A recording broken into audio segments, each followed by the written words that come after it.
interesting thought process. That's a great question. Oh, that's really hard. Oh my God, I didn't realize it was going to be like this. Wow, that's a good question. Another good but difficult question. Welcome to Casual Conversations with your host, Mike Oppenheim. Hey everybody, this is Mike Oppenheim, and you are listening to another episode of Casual Conversations. Our next guest is Barbara Nelson, who combines her own psychic sensitivity with knowledge of paranormal investigating equipment. That enables her to follow her own leads and validate her information with various paranormal investigating tools. Together with her husband, Mark Christopher Nelson, who we interviewed on a different episode of Coffin Talk, she has investigated high-profile paranormal sites all across the country. Together, they are the Para-Nelsons. So welcome, Barbara. Really happy to be here and, talk with you and your audience. That's great. Awesome. Thank you. Yeah, of course. We're happy to have you on. And as we always do, we ask our guests the first three questions is just, how old are you? Where did you grow up? And what generation, if any, do you consider yourself a member of? Oh, boy. Okay. How old am I? I'm 65, born in 1958. So I guess I'm a baby boomer.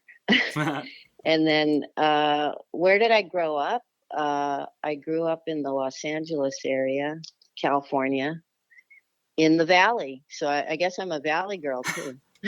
That's awesome. And where are you living right now? We're in Charlotte area, North Carolina. Our daughter moved here, and we just followed right behind her. So we love it.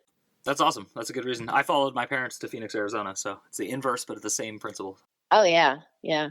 Awesome. Well, let's get into, before we get into what you and Mark do, and we did already interview Mark, I want to hear your personal story. So what was your first ever moment in life where you're like, I might be using something that they don't really talk about in American schools? Wow. You mean what got me into the paranormal investigating? And I guess the first experience I ever had was I was about 5 or 6, and my sister and I shared a room, and I remember waking up like, oh God, it was probably like 3 or 4 in the morning, which is so unusual for me to just wake up.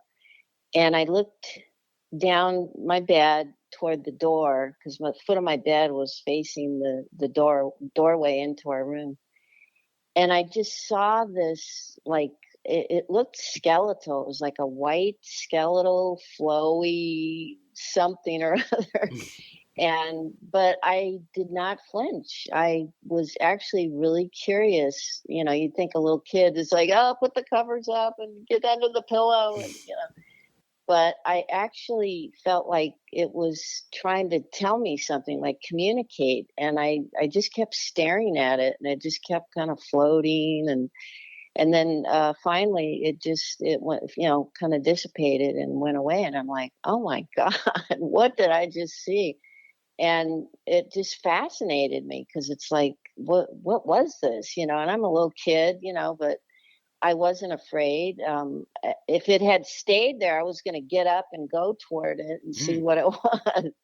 But anyway, maybe it was afraid of me first and ran away. I don't know. Did you tell anyone about it? I told no one. No, because nobody, my sister, you're dreaming, and she totally was like fast asleep. She didn't even budge, So I just kept it to myself, and I thought, wow, that was really interesting. And then I was hoping it would happen again, and it never did. But I always, from that point, I felt like, wow, I must have some sensitivity or something because, I saw a ghost, and from that point on, I was more interested in the kind of science end of it versus the mediumship, which is what Mark does. So, I did the typical thing later on as a teenager with the Ouija board. Actually, my sister introduced me to the Ouija board, and we'd play games with that, and it was silly. But now I will not go near a Ouija board because I know how dangerous they are. So, because you open up portals, you don't know what's coming in. So you never know what you're inviting in. So, but anyway, and then, I kind of, my older sister introduced me to a very famous psychic, Kenny Kingston, who was Marilyn Monroe's personal psychic. And he was also one of the psychics that helped to solve the Sharon Tate murders, because Oh, wow. the police at the time, if you can believe this, they had no clue who or what or how, they were just, it was like, back then, I mean, like now people are so desensitized to murders, but it's like back then, oh my God, it was horrific. And so they brought in two psychics. One was Kenny Kingston, and oh God, the other guy was also a very famous psychic at the time. And they both, Kenny Kingston said the word Charlie to the police, and the minute he said that, they instantly knew, like, oh, it's Charlie Manson. Wow. But until that, they had no clue. Like, before they brought in the psychics as a last resort. I mean, they were going to give up, So my sister would take me to these, Kenny Kingston would have these, I guess you'd call them spiritualist gatherings, because he would always make it upbeat, and you'd sing, and, he'd try to get the positive energy going. It was really a lot of fun.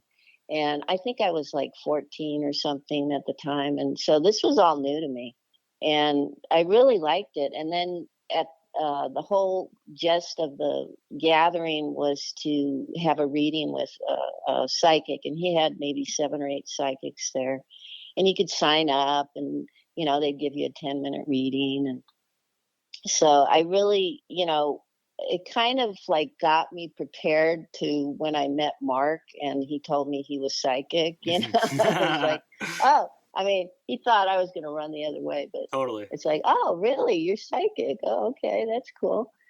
So I guess I've always like grown up around it. My grandmother was, she had someone she would go to, and she would have her like tea leaves read. That's just another way of, the psychic, like the cards, reading totally. the cards. But so it was always something that we never like turned away from. We're very open to it, and I was very accepting of it. And so, but I really was fascinated by the science of it. Like, what is this? Where are these, ghosts coming from, and how does the psychic communicate? And that's what always interested me. Hey everyone, that's it for the free version of this podcast. If you want to hear the full one, just head over to mikeyop.com and become a premium subscriber. That's MIKEYOPP.com. Thanks for listening.